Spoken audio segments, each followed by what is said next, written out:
Bonjour à tous et bienvenue pour cette nouvelle masterclass. Aujourd'hui, on est avec Bruno du podcast If This Then Dev. Bruno, pour commencer, je te laisse te présenter de la manière dont tu le souhaites et présenter le podcast aussi pour ceux qui ne le connaîtraient pas encore. Ok. Merci beaucoup Fanny, merci à tous de m'accueillir. Je suis toujours très flatté. Pour me présenter, qu'est-ce que je peux dire sur moi? Moi, je suis développeur depuis que je suis tout petit. J'ai eu la chance d'avoir un ordinateur extrêmement tôt entre les mains, donc j'ai toujours été toujours branché à quelque chose. J'ai eu la chance d'avoir beaucoup de métiers différents dans mon parcours parce que j'ai été développeur, j'ai été commercial, j'ai été DRH, j'ai été fondateur d'entreprise, j'ai été cofondateur, co-repreneur, j'ai été CTO, COO, donc j'ai fait plein de choses. Je me suis toujours éclaté, donc j'ai eu beaucoup de chance là-dessus. J'anime donc un podcast depuis bientôt 6 ans, parce que j'ai commencé en 2019, qui s'appelle If This Then Dev, qui est un podcast où je parle de dev avec des devs, pour des devs et par des devs. Donc c'est vraiment un podcast qui est très technique. L'idée étant qu'on est entre nous, donc on s'embête pas à expliquer, on va dire, tous les termes. C'est pas un podcast de vulgarisation. C'est vraiment un podcast fait par des techs pour des techs, sans non plus aller dans l'optique de faire des tutos. Donc il ne s'agit pas forcément de sortir de chaque épisode en maîtrisant une techno, mais l'idée c'est de découvrir un peu tout ce qui peut se faire en termes de techno pour apprendre des choses sur l'ensemble de notre métier. Donc voilà, et j'ai 3 formats d'épisodes. Il y a ce que j'appelle les épisodes sources, qui sortent en général le mercredi, qui durent environ 1 heure, qui est une discussion avec un expert ou une experte sur un sujet technique. Le format compilé qui sort tous les vendredis, qui est un résumé d'un épisode passé avec un invité futur. Et je fais aussi ce que j'appelle des refactoring, où en fait tous les 3 ans, mes invités sont invités à revenir sur le podcast pour nous expliquer un peu ce qui a changé sur les technos en question, sur les 3 années qui se sont écoulées. Parfait. Merci pour ce résumé. J'allais justement te demander les différents épisodes, donc tu y es venu, donc c'est parfait. Est-ce que la veille, c'est quelque chose que tu as toujours fait, puisque tu disais que tu fais du dev depuis que tu es tout petit? Est-ce que c'est venu plus tard? Est-ce que l'idée du podcast, elle a mis un peu de temps à émerger? Alors oui, l'idée du podcast a mis beaucoup de temps à émerger, parce que moi j'ai commencé le dev, j'avais 12 ans, et j'ai commencé le podcast, j'en avais presque 40. Il s'est écoulé un peu de temps avant que j'envisage de faire ça. Pourquoi est-ce que j'ai lancé un podcast? Parce que je vous raconte la vraie histoire, qui est pas forcément ce que je raconte partout, mais la vraie histoire, en fait, c'est que pour moi, la nécessité de découvrir de nouvelles technos, de nouveaux sujets a toujours été un acquis, quelque chose qu'il faut faire dans notre métier, et c'est important d'apprendre, de s'enrichir. Et puis surtout, moi, j'ai découvert au fil de mon parcours que parfois, on peut bloquer sur un problème, sur sa techno principale, un truc qu'on ne sait pas forcément faire. Et puis, en allant regarder comment est-ce que les choses se font sur une autre techno, ça donne des idées d'implémentation, en fait, sur comment faire mon truc dans tel contexte, voire même ça me donne des idées de choses à faire dans mon contexte. Donc, j'avais besoin d'apprendre. J'ai lancé le podcast à l'époque, j'étais CTO d'une startup qui s'appelait à l'époque Auction.fr, qui faisait de la vente aux enchères d'objets d'art sur Internet. Donc j'avais besoin d'apprendre des choses parce que j'avais besoin de progresser sur mon rôle. Et il s'avère que je suis quelqu'un de timide. Je suis quelqu'un de très timide. Je suis tellement timide en fait que je ne savais pas comment approcher des gens pour poser des questions et qu'ils m'expliquent comment est-ce que les choses fonctionnaient. Et donc de manière assez, alors ça peut paraître idiot, mais en tout cas la réflexion que j'ai eue à l'époque, c'était ce que je pourrais faire, c'est si je crée un podcast technique, j'ai un prétexte pour contacter les gens. Et puis surtout, j'ai l'occasion de passer 1 heure avec eux coincés dans une pièce où ils ne peuvent que m'expliquer des choses, où je peux poser plein de questions. Et puis ça me permet comme ça de garder une trace de ce qui a été dit, et ça m'aidera à progresser. Donc c'est dans ce contexte-là, c'était pour améliorer ma veille. J'en parlais avec un pote il y a quelques temps, et il m'a résumé le propos en disant qu'en fait, moi, j'ai industrialisé le cours particulier, c'est-à-dire que j'ai des profs particuliers qui viennent avec moi toutes les semaines pour m'expliquer des trucs. Donc voilà un peu l'origine du podcast. Et donc, est-ce que, c'est une veille parce qu'il y a un petit peu une phase de veille aussi dans le fait de rester, toujours au courant des nouvelles technos, de rencontrer de nouvelles personnes dans ce domaine-là. Là, on va surtout parler de développement web parce que, c'est ta spécialité, c'est le domaine dans lequel tu t'es formé, mais ça s'applique, aussi aux élèves en design, en data, en cyber. Est-ce que tous les profils tech doivent faire la même veille? Est-ce qu'il y a des spécificités, liées justement au domaine et aux technos? Euh, je pense que la veille est effectivement une nécessité sur énormément de métiers, notamment sur des métiers comme les nôtres où ça bouge énormément et il y a beaucoup de changements. Donc en fait, c'est une nécessité de se tenir au courant parce que c'est comme ça qu'on s'améliore, qu'on progresse. Et en fait, on est dans un métier où les choses bougent tellement, changent tellement que si on progresse pas, en fait, on régresse. Il y a pas de stagnation possible dans ce métier-là. Et donc, si on arrête de progresser, on devient obsolète et c'est extrêmement délétère pour toute carrière, bien évidemment, de devenir obsolète dans notre secteur. Après, est-ce que tout le monde doit faire la même veille? Je pense pas que ce soit tant une question de métier. Je pense que c'est surtout une question d'approche, parce qu'à chacun de trouver un peu son format et son rythme de veille. Parce que déjà, en fait, il faut être conscient d'un sujet, c'est que dans très peu de contextes professionnels, votre entreprise va vous laisser du temps pour faire de la veille. Beaucoup d'entreprises vous diront qu'on laisse le temps pour faire de la veille, mais dans la réalité, c'est souvent du temps qui est grignoté par les projets, par l'ensemble des tickets qui sont à traiter, donc on n'a pas vraiment du temps pour faire de la veille. Donc la veille, très souvent, elle doit se faire sur son temps perso. On n'a pas tous le même temps perso parce que il y en a qui ont des enfants, il y en a qui ont des contraintes sportives, il y en a qui ont des engagements sociaux à côté. Enfin, il y a des tas de sujets. Euh, il y a des gens qui passent plus de temps avec leur famille, avec leurs amis. Enfin, c'est libre à chacun. Et donc, en fonction aussi du temps disponible de chacun, il faut adapter le format de veille. Et en revanche, ce qu'on peut aussi, entre guillemets, optimiser, c'est en fonction des velléités de chacun. Si on a une volonté d'évoluer vers des carrières d'expertise technique, il faudra choisir un certain type de veille, bien évidemment, parce que du coup, il faut creuser ces sujets-là. Si on veut s'orienter vers des carrières plus d'orienté de management, c'est du coup aussi une veille différente. Mais en fait, il faut essayer de pas. On peut pas tout apprendre, on peut pas tout savoir. C'est le grand drame de ma vie, parce que moi, j'ai besoin de tout comprendre et de tout savoir. Mais c'est compliqué. Ça prend en tout cas beaucoup de temps. Donc, je pense qu'il faut choisir en fonction de ce qu'on a envie de faire plus tard. Est-ce que, il y a des outils en particulier que tu utilises pour la veille depuis de nombreuses années? Est-ce que ça change, souvent? Est-ce qu'il y a des outils plus efficaces?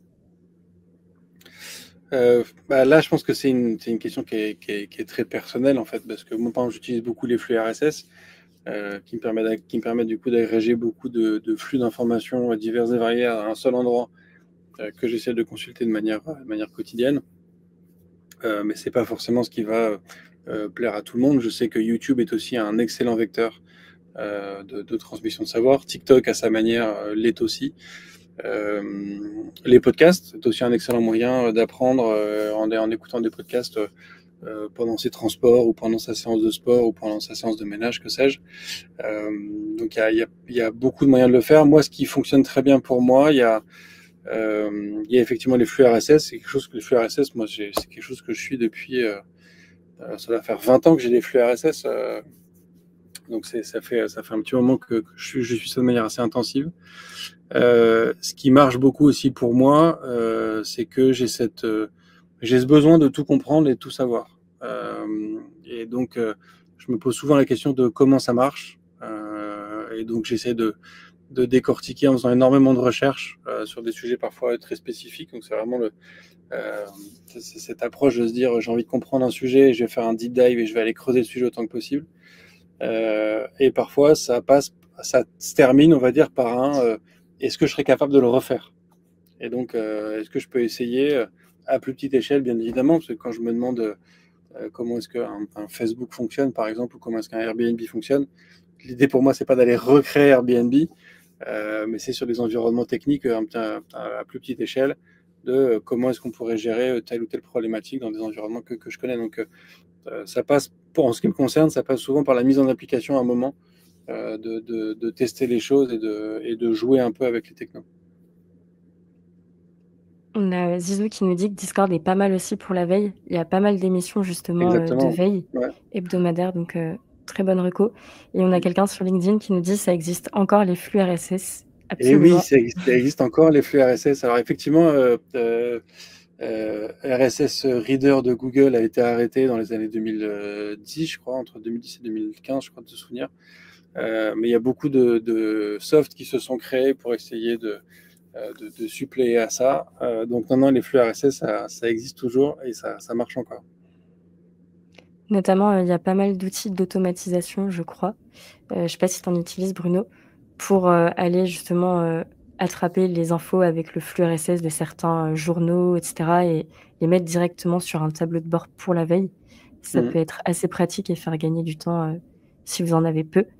Parce que justement, tu disais qu'on n'a pas tous le temps de faire de la veille. Ça représente combien de temps à peu près, tu disais quotidiennement? Est-ce que c'est régulier ou ça dépend un peu des activités de la journée si on a plus de temps? Alors oui, bon, alors, moi, en ce qui me concerne, ça dépend de ma journée, parce qu'il y a des journées où tu sors de ta journée, t'es rincé, t'as pas l'envie d'aller lire des docs ou des tutos sur le dernier framework JS, bien évidemment. Donc ça dépend, faut essayer de s'adapter autant que possible. Euh, mais il faut faire en sorte que ça rentre un peu dans son quotidien. Moi, c'est plutôt fin de journée en général que je fais ça. Et une fois que je suis chez moi, que je suis posé, c'est aussi. Enfin, après, l'avantage que j'ai par rapport à certains dans ce métier-là, et je parle vraiment d'un avantage de concurrentiel, c'est que moi, ce métier, c'est ma passion. Donc, j'ai aucun problème pour en dégager du temps.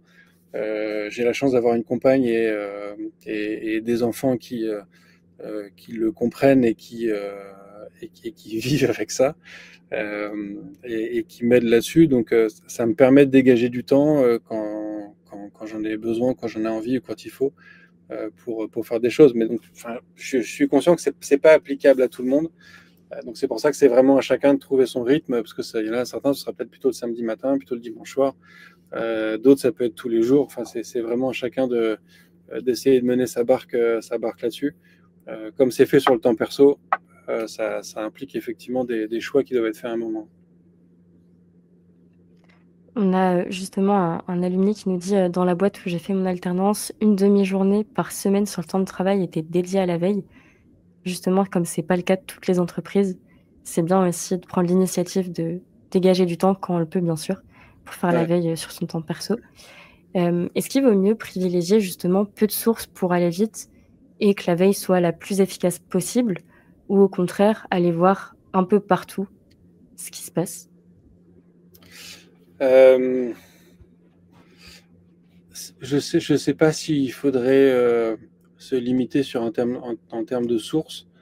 Euh, le, le, pour moi, la valeur de la veille, c'est de s'ouvrir les horizons. Certains vont dire s'ouvrir les chakras, mais d'aller s'intéresser à autre chose. Ce que je dis souvent sur le podcast, c'est découvrir autre chose que sa stack quotidienne.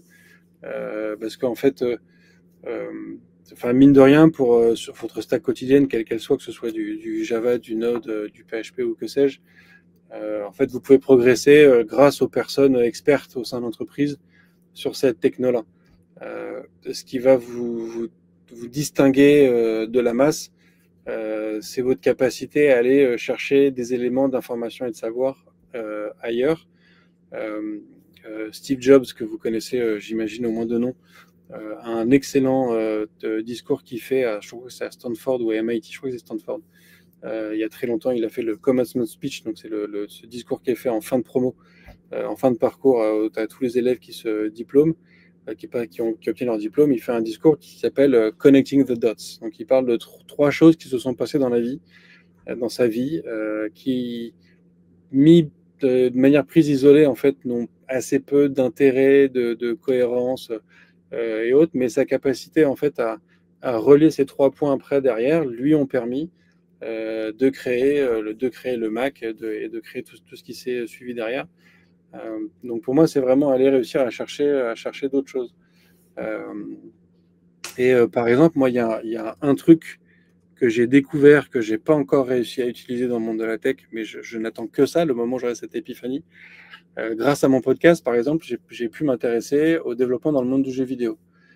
Dans le monde du jeu vidéo, ils ont une approche qui est extrêmement différente au développement web, parce que dans le monde du jeu vidéo, ils ont cette notion de frame rate, donc de rafraîchissement de l'image. Et donc, en fait, il y a un ticker dans les frameworks de jeux vidéo, il y a un ticker où tous les X millièmes de seconde, il y a un rafraîchissement qui est fait. Donc, en fait, il y a un ticker qui récupère toutes les informations de tous les objets, de tout ce qui se passe sur la map à un instant T, et qui rafraîchit du coup ce qui apparaît à l'écran. Et donc, ça fait un paradigme de développement qui est extrêmement différent, parce que chaque élément présent dans un environnement 3D prévient en permanence le ticker de ce qu'il est en train de faire pour que le ticker ait l'ensemble et la vision globale et qu'il sache du coup ce qu'il doit montrer à l'écran.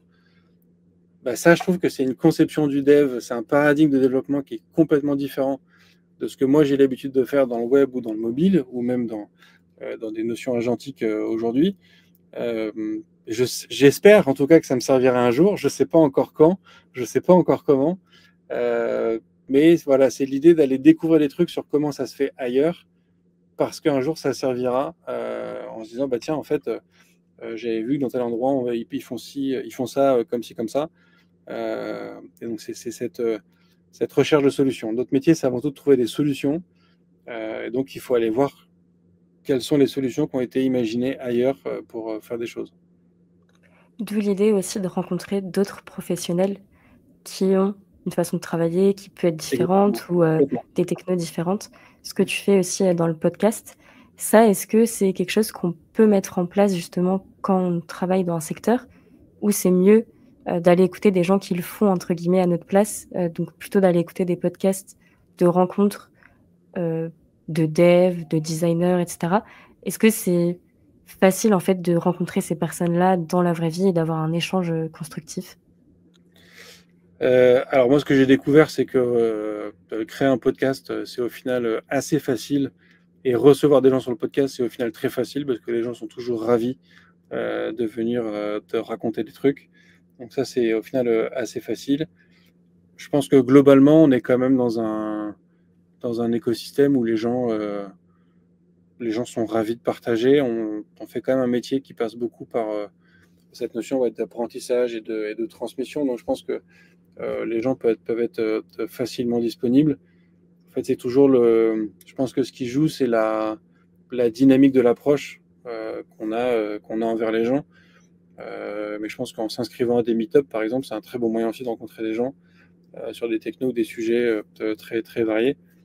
Bien évidemment que ça prend du temps, mais je pense que les gens sont toujours au final très, très ouverts pour partager. En fait, ce qu'il faut pas attendre, faut pas attendre d'un échange que on sort pas expert d'un échange. Et un expert peut pas vous donner accès à tout son savoir comme ça du jour au lendemain. Mais faire connaissance avec des gens, créer du lien, te poser des questions, parfois anodines, c'est aussi un moyen de choper de l'information et du savoir. Et puis après, il faut savoir effectivement connecter tout ça. Et est-ce que tu as des conseils justement sur comment on identifie les personnes dans ce secteur qui sont, plutôt aptes à parler, à échanger? Est-ce qu'il y a des bonnes pratiques ou peut-être des choses que tu as remarquées, avec le temps? Déjà, les meet-up, les meet-up ou les channels Discord. En général, les gens qui rejoignent ces éléments-là sont des gens qui ont une envie de partage. On ne rejoint pas un meet-up, un Slack ou un Discord dans une simple optique de récupérer de l'information. En général, les gens qui sont là sont dans une optique de partage, donc ils sont en général très ouverts.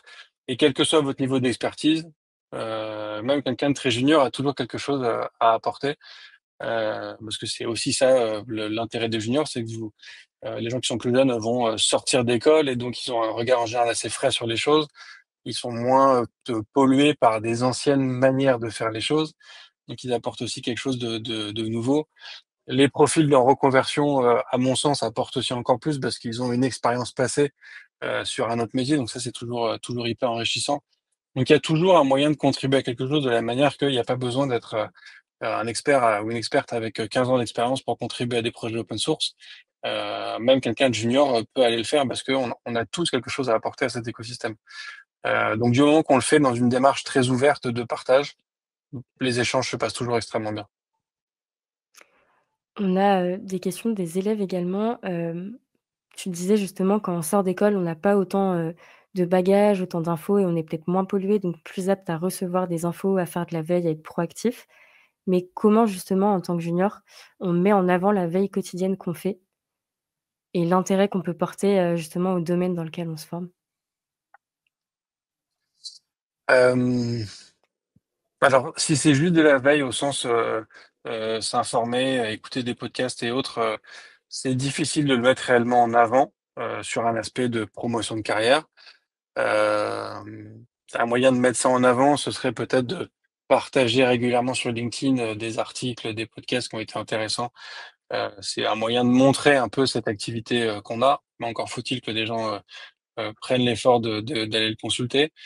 Moi, actuellement, je suis en management de transition chez Les Furets, où je gère l'équipe technique le temps qu'une nouvelle personne reprenne la place.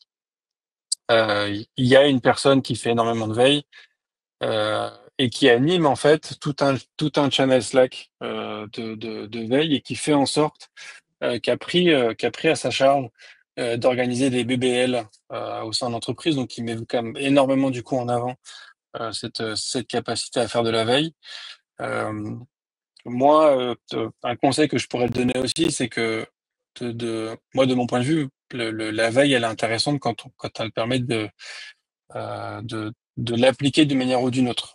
Moi, je fais beaucoup de projets perso. Alors moi, j'ai plus besoin de mettre ça en avant, donc je le fais pas, mais je pense que si vous avez beaucoup de petits projets perso, mettez-les sur GitHub, mettez-les en visible, même si c'est pas propre, même si c'est pas joli, même si c'est pas utile, même si c'est pas fini.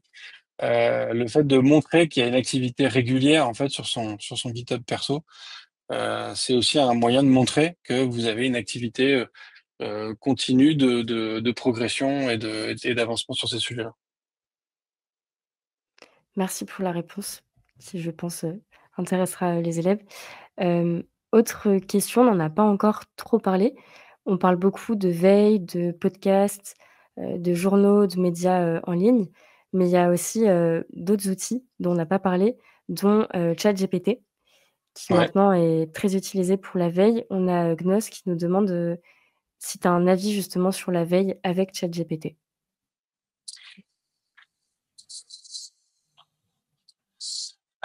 C'est intéressant comme point. C'est intéressant parce que ChatGPT peut apporter effectivement, ChatGPT ou d'autres, hein, c'est pas le sujet, mais les assistants personnels IA peuvent apporter énormément de réponses sur beaucoup de sujets. Bien évidemment, il faut rester critique et lucide sur la qualité des réponses qui sont apportées. L'inconvénient que vous allez avoir avec ces outils-là, c'est que ils vous tiennent pas au courant de l'actualité et des nouveautés. Donc c'est top pour comprendre des choses qui existent déjà depuis un moment. Donc pour moi, c'est un super outil pour progresser, euh, pour apprendre des choses. Est-ce que on peut appeler ça de la veille ou pas? C'est à débattre. Mais après, oui, l'apport de ChatGPT, il est immense, d'autant plus pour des personnes juniors. J'ai sorti un épisode justement la semaine dernière où on parle de ça avec mon invité. Et il a un propos, je trouve, qui est intéressant, où il évoque que les IA n'apportent rien aux experts, parce que les experts, ils savent déjà ce qu'il y a dans l'IA. Mais du coup, ça va apporter énormément à des personnes plus juniors, mais ça va aussi apporter énormément à des généralistes, des gens qui connaissent un peu de tout à plein de sujets et qui, justement, ont cette capacité à relier les points entre eux, qui vont pouvoir, grâce à ChatGPT, avoir accès en fait à plein d'experts différents. C'est très juste. C'est une phrase, qui marque, donc qui veut dire beaucoup aussi sur le fait que ça n'apprend Mm. rien, aux experts. On a, du coup, les élèves qui ont réagi, qui nous disent que, ChatGPT justement a du mal avec les nouveautés et a un an de retard, donc c'est sûr que pour de la veille, c'est pas l'outil le plus Ouais, pour propice? le alors après, on parlait d'automatisme tout à l'heure. Si vous connectez effectivement des flux RSS, à un ChatGPT, au final, ça vous fait un agent qui vous fait un digest, tous les jours, toutes les semaines, au rythme que vous voulez, de tout ce qui s'est sorti et là, du coup, comme il a une capacité à aller lire de l'information et à la synthétiser, ça peut devenir, intéressant. En parlant, justement de retard, on va dire, dans la veille, il y a pour le coup un outil qui est, très instantané où on trouve, énormément d'infos en temps réel, c'est tout ce qui est relié aux réseaux sociaux. Mmh. Je mets dedans aussi tout ce qui est communauté en ligne, donc Slack, Discord, on en parlait. On a les élèves qui nous disent justement qu'ils s'informent sur Discord, YouTube, Insta, YouTube, LinkedIn et cetera.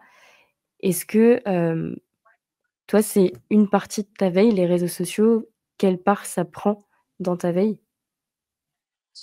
Alors oui, je dois avouer que les réseaux sociaux, tendent à prendre une place de plus en plus importante dans ma veille, par rapport aux flux RSS parce qu'en fait, c'est devenu le nombre de créateurs de contenu qui font des choses, brillantes, et hyper travaillées et top. Je trouve qu'en plus, il y a, un nombre de formats différents, qui est absolument génial, qui permet effectivement à toute personne de trouver un peu des choses qui peuvent lui correspondre, avec des niveaux techniques à chaque fois, plus ou moins, profonds, plus ou moins expérimentés, enfin et experts sur des sujets donc je trouve que ouais, c'est un contenu qui est top.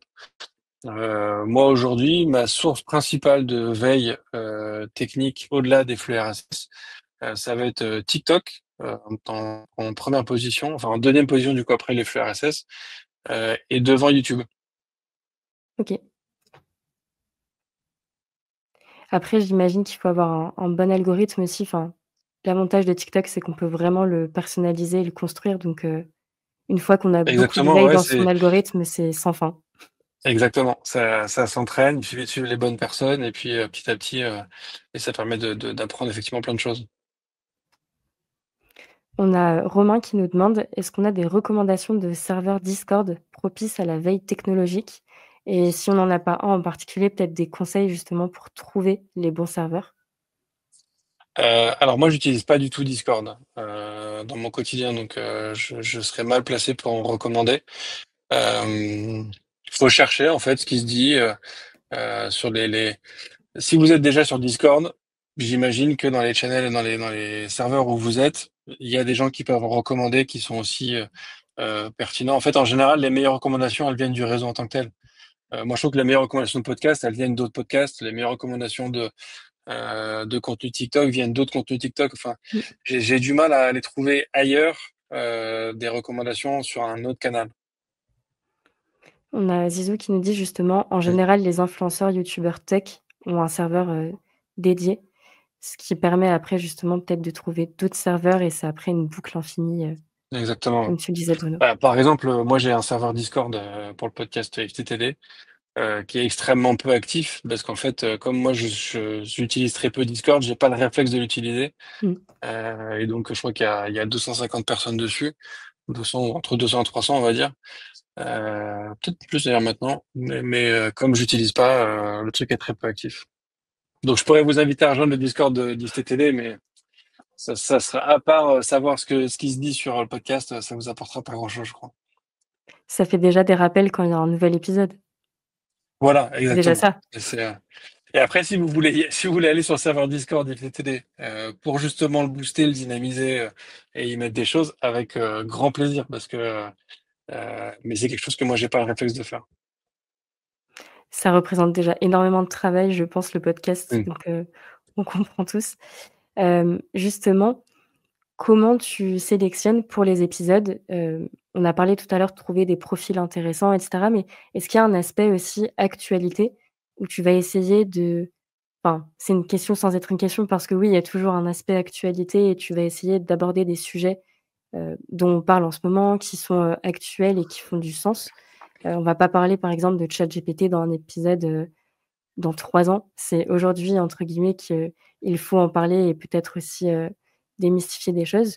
Alors même si c'est pas un podcast de vulgarisation, est-ce qu'il y a quand même une part de veille qui te sert pour créer les épisodes, pour les penser?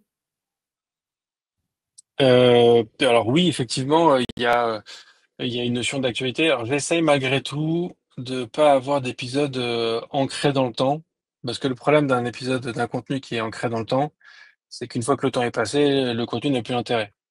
Moi, l'idée, c'est quand même, on a des épisodes où on va parler d'une techno de manière complètement décorrélée du temps. Ce que je sais que ce qu'on peut noter en revanche sur le podcast, en tout cas j'espère, c'est la qualité de mes questions. Donc je pense que les premiers épisodes que j'ai fait sur l'IA, bah, moi j'y connaissais rien, donc je pose des questions très naïves et j'ose espérer que mes questions sur les derniers épisodes autour de l'IA sont un peu moins naïves, elles sont un peu plus poussées, en tout cas j'espère. Donc il y a cet aspect-là. Et après effectivement il y a un ensemble enfin il y a des tendances qu'on voit et qui en étant sur les réseaux sociaux, quelle que soit la plateforme, on voit ces phénomènes émerger à différents endroits et ça donne des idées de sujets. Et puis un invité en invite un autre, et puis ainsi de suite. Donc ça, c'est aussi comme ça que les sujets se construisent. Moi, aujourd'hui, ma philosophie, c'est euh, j'essaye de fuir les faux influenceurs, parce que dans le monde de la tech, on en a aussi des faux influenceurs.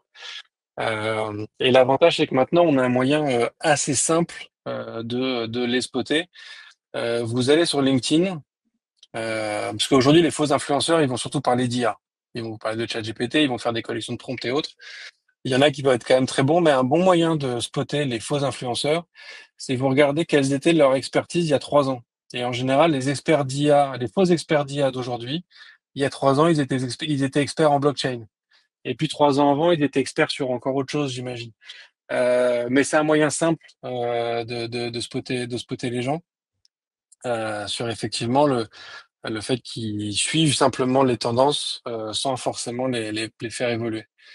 Je vois la question de Zizou popper sur le Mmh. vibe coding. Il ne C'est parle que du un, vibe coding maintenant, il ne parle que du vibe c'est coding. la tendance. C'est un vaste sujet le vibe coding parce que moi je suis quand même je vais pas dire fervent défenseur, mais je suis quand même un peu un défenseur du vibe coding parce que je trouve que c'est quelque chose d'assez phénoménal qui est en train de se passer dans notre métier. euh, et qui est je pense, une première étape vers un changement drastique de notre métier de codeur. Donc je pense qu'il faut garder un œil vigilant sur ce qui se passe là-dessus. Pour moi, le vibe coding est quand même un truc assez intéressant qui est en train de se passer, qui va nous permettre de permettre à plein de gens qui sont pas devs de se mettre à la création de services, d'applications, de sites ou que sais-je, et ça va ouvrir un pan de créativité absolument phénoménal sur lequel faut surfer plus que de résister quoi. On peut pas résister à un tsunami. Complètement. C'est un peu peut-être la même chose que, quand plein d'outils, no code ont vu le jour pour permettre de créer des sites en click and drop sans aucune compétence en dev. Faut évidemment, s'adapter un petit peu pour pas couler si on travaille là-dessus. Mm. On a Zizou qui nous dit: «Le problème en tant que junior, c'est que faire du vibe coding ralentit l'apprentissage des bases et ne pas l'utiliser ralentit le côté carrière». C'est assez bien dit. Je suis d'accord. C'est vrai il y a une dualité. Euh, En fait, moi, un parallèle que j'aime beaucoup faire sur le podcast, que je faisais avant quand on parlait de no-code, parce que pour le coup, je suis un fervent défenseur du no-code. Moi, j'utilise énormément le no-code.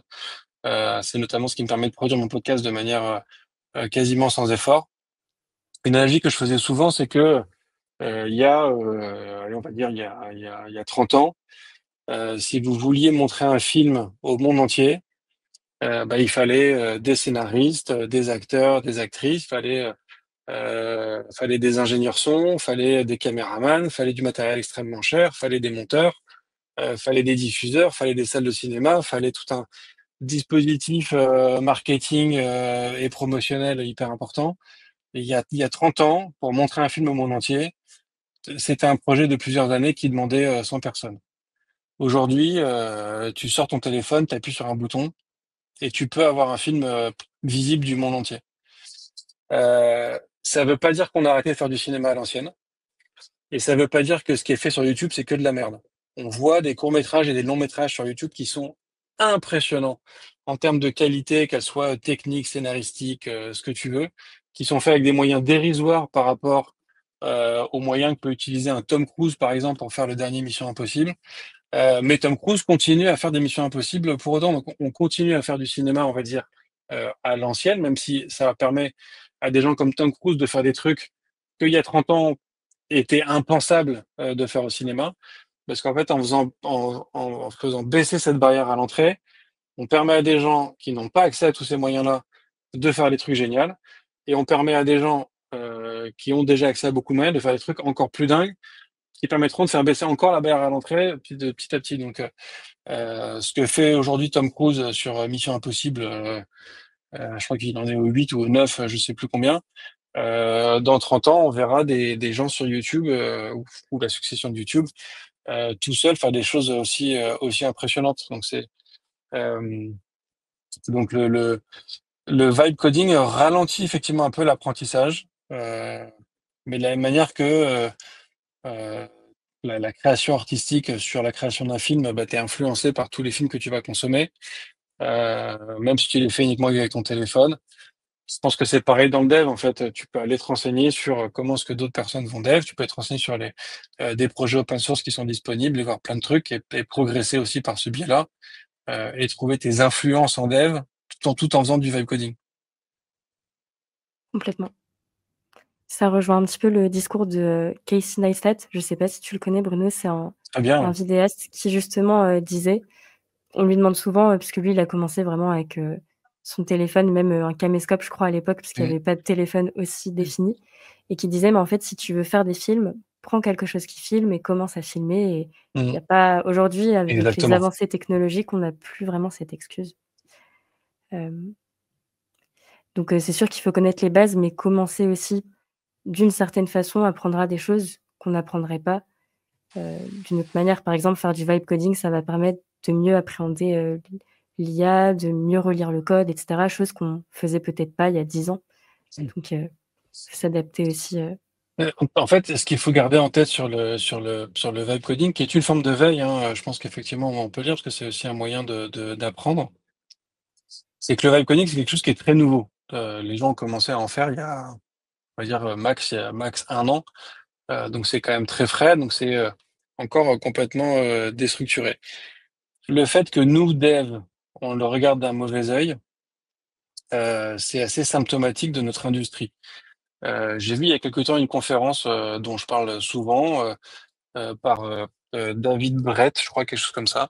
On lui avait demandé d'imaginer ce que serait le code dans 30 ans, dans 40 ans. Et plutôt que d'imaginer ce que serait le code dans 40 ans, il a fait sa conférence comme s'il était en 1970 et d'imaginer ce que serait le code 40 ans après les années 1970, et donc ce que ça aurait dû être dans notre actualité à nous, parce qu'il a fait ça vers 2015, je crois, ou 2010. Et ce qui était intéressant, c'est donc qu'il parle de déjà des travaux qu'il y avait à l'époque sur le fait de plus avoir besoin d'écrire du code. Et moi, il a une phrase qui m'a marqué. En fait, il explique que on peut espérer que dans le futur, les nouveaux langages haut niveau qui apparaîtront seront mieux accueillis que les développeurs C n'ont été accueillis. Parce que ce qu'il faut pas oublier, c'est que le C, qui est pourtant un langage considéré comme bas niveau aujourd'hui, quand c'est sorti, les gens qui faisaient de l'assembleur considéraient que les gens qui faisaient du C n'étaient pas des vrais devs, parce que c'était trop haut niveau. Parce qu'à l'époque, avant qu'il y ait le C, les gens faisaient de l'assembleur directement, et c'était eux les vrais devs. Et donc de considérer que une nouvelle manière de pratiquer un métier, c'est pas la bonne façon et c'est pas du vrai dev, c'est au final une guerre de clochers, c'est essayer de préserver une façon de faire, mais c'est pas parce qu'on a fait comme ça jusque-là que c'est la bonne façon de faire. Il y a peut-être d'autres manières de faire. Donc voilà, sachez que il y a quelques années, les premiers qui faisaient du dev en C étaient considérés comme ceux qui font du vibe coding aujourd'hui. Merci pour ce petit point historique, Bruno. Ça permet aussi de se rendre compte que la veille, elle est importante pour justement ne pas avoir peur parfois de ce qui va arriver, mais pouvoir un peu le prédire ou le comparer à ce qui s'est passé plus tôt dans ce domaine-là. Complètement. Si vous avez des questions dans le chat, n'hésitez pas. parce qu'il nous reste peu de temps avec Bruno. Moi, j'en ai une, Bruno, qui est assez difficile, mais c'est pour commencer à clôturer. Est-ce que tu aurais 3 règles d'or? Alors c'est peut-être dur d'en définir que 3, mais pour une bonne veille, pour les personnes qui en ont pas encore et qui voudraient en mettre une en place? Euh, il faut choisir des sujets qui vous passionnent, parce que c'est le meilleur moyen. Comme encore une fois, hein, moi je pense que pour la très grande majorité d'entre nous, la veille, elle se fera sur le temps perso, parce qu'il y a très peu d'entreprises où vous aurez ce temps-là à disposition ou un temps d'entreprise qui soit suffisamment sacralisé pour le faire. Donc il faut trouver un truc qui vous passionne pour que ce soit facile pour vous de vous y intéresser. Ou alors qu'il soit suffisamment connexe à quelque chose qui vous passionne, parce que j'imagine que tout le monde n'a pas une passion pour le dev en tant que tel ou pour la création de code. Donc je sais pas, par exemple, si votre passion c'est effectivement le cinéma, par exemple, ça peut être de s'intéresser techniquement comment sont faits tous les outils utiles au monde du cinéma aujourd'hui, comment est codé un logiciel de montage comme Adobe, comment sont codées les tables de mixage de son, par exemple, comment est-ce qu'on capte le son, comment fonctionne un micro, essayer de comprendre toute cette technique-là dans un domaine qui vous intéresse. Pour moi, le deuxième aspect important, c'est de pas être uniquement sur de l'empilement de savoir, mais sur de la mise en pratique.